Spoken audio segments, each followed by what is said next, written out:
Okay, this is blog entry number 2, and I want to talk about, I don't know if you can read this, Freakonomics. It's a really good book. Read this book, and it is crazy, just like what some of the shit that happens. Because I mean, it's like,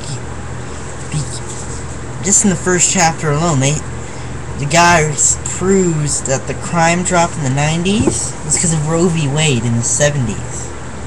It's crazy. Yeah. I'll just read, like, the introduction, the hidden side or anything. It's a really good book. Again, it's called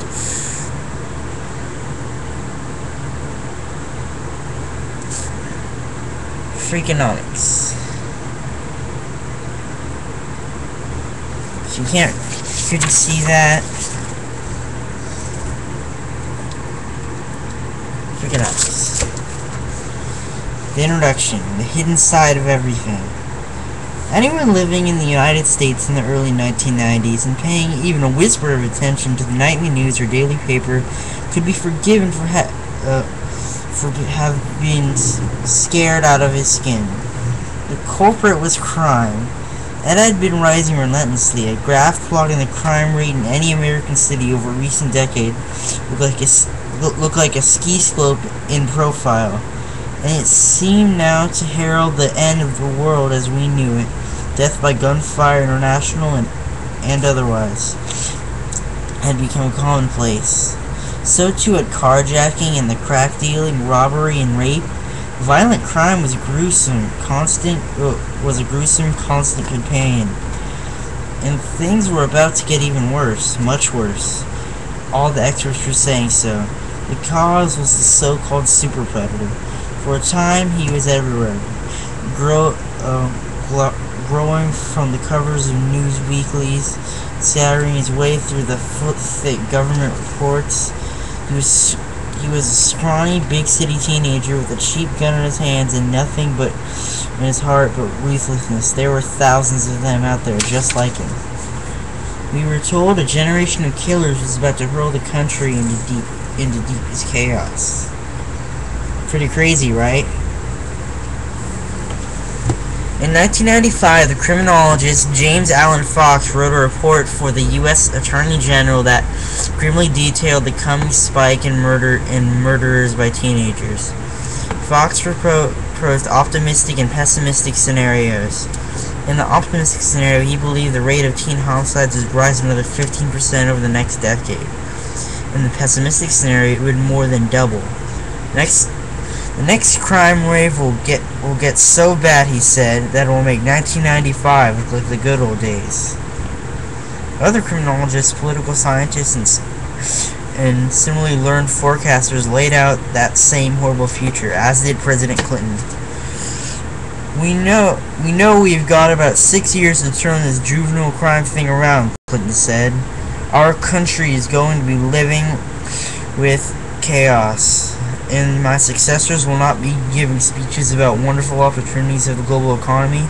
We'll be trying to keep body and soul together for people on the streets of these cities. The smart money was plainly on the criminals. And then, instead of going up and up, crime began to fall. And fall some more. The crime rate was startling in several respects. It was ubiquitous, with every category of crime falling in every part of the country. It was persistent, with incremental decreases year after year, and it was entirely unanticipated, especially by the very experts who had been predicting the opposite. That's crazy. The magnitude of the reversal was astounding. Teenage murder rate, instead of rising 100% or even 15% as James Allen Fox had warned, it fell more than 50% within 5 years. By 2000, the overall murder rate in the U.S. had dropped to its lowest level in 35 years. So at the rate of about every other sort of crime, from assault to car theft. You Even though experts had failed to anticipate the crime drop, which was in fact underway even as they made their horrifying predictions, they now hurried to explain it. Most of the theories sounded perfectly logical. It was the roaring 1990 economy, they said, that helped turn back crime. It was the proliferation of gun control laws, they said.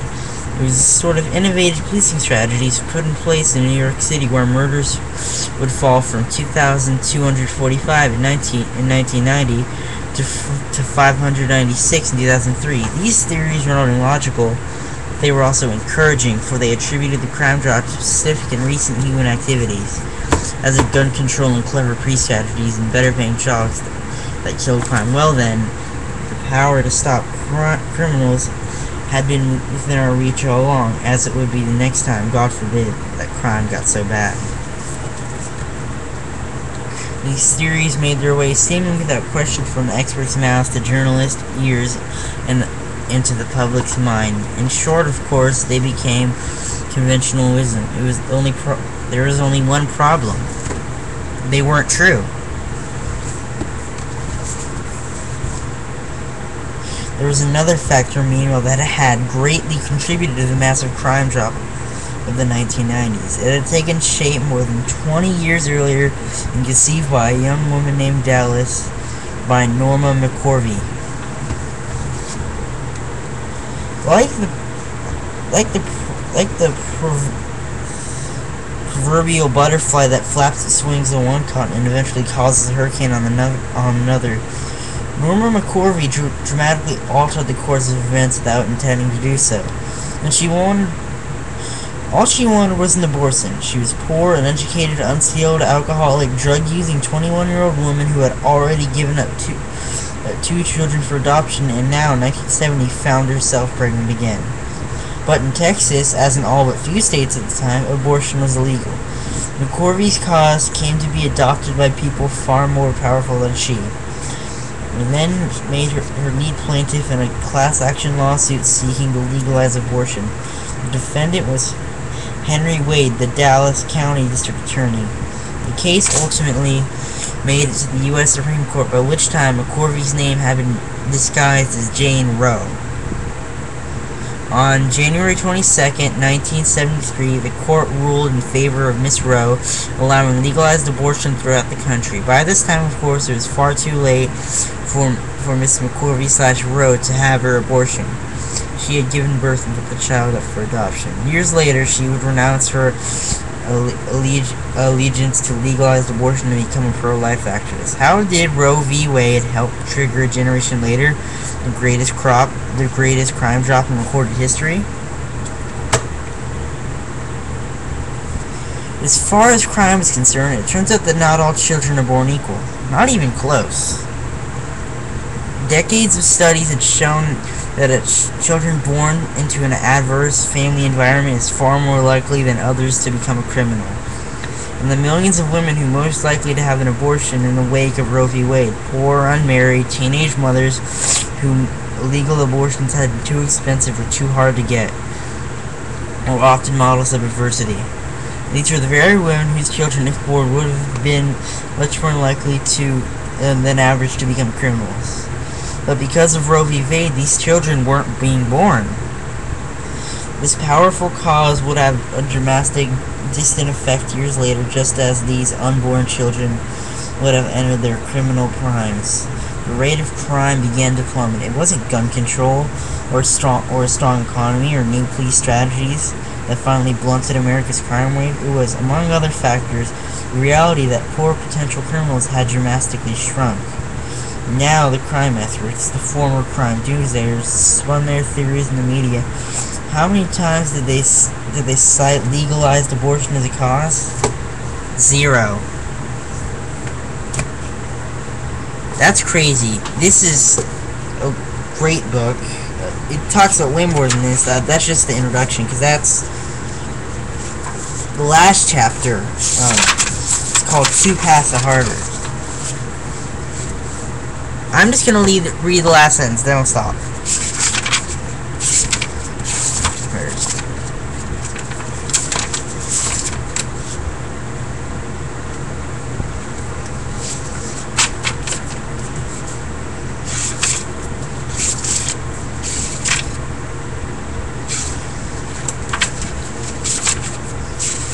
Sorry.